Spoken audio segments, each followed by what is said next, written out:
Let's talk now about Snmp security. The basic security mechanism that we have available for version 1 and 2C are communities.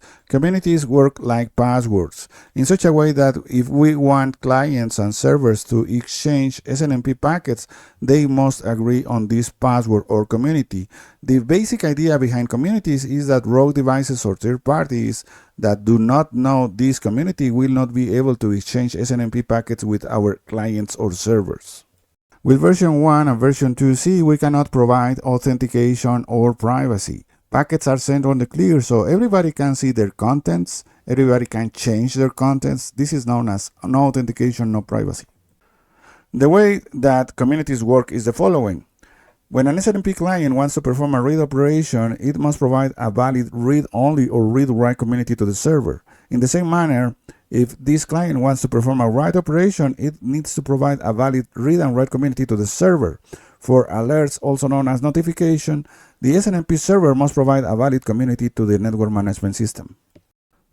So each remote device that we want to manage through Snmp will have the capability to have at least one read-only community. It might have more than one. It has also the capability to have at least one read and write community. It might have more than one, and communities for traps and informs. So what it is usually done is assigning all remote devices the same read-only communities, the same read and write communities, and the same communities for traps and informs. Just a note here, Cisco recommends setting the read-only and the read-write communities before the trap and inform community.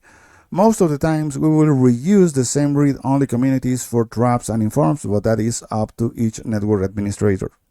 There are several bad practices when it comes to managing communities for your remote devices. The most usual one is using the word public for read-only communities and the word private for read and write communities. You should use hard-to-guess community names. The most important point here is always using an access control list for your communities in such a way that only hosts that match this access control list will be able to exchange Snmp packets with your device. Now with Snmp version 3, we are moving away from communities. We can create users and groups. So we can configure groups, and within each group we can configure users.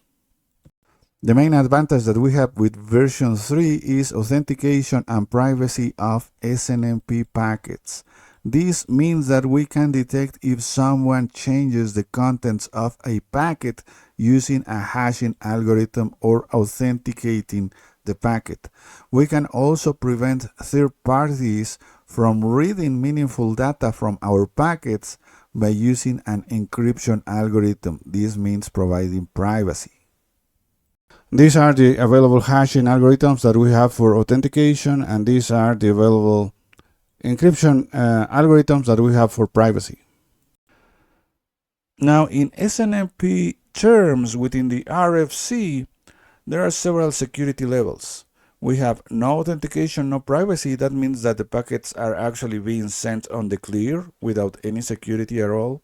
Authentication, no privacy. That means that packets will use a hashing algorithm but will not be encrypted.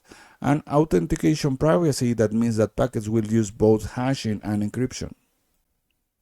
You can match these with your groups within your Cisco configuration. So if you create a group with the parameter auth, you are aiming at authentication, no privacy. If you create your group with the parameter priv, that will mean that you are aiming at authentication and privacy.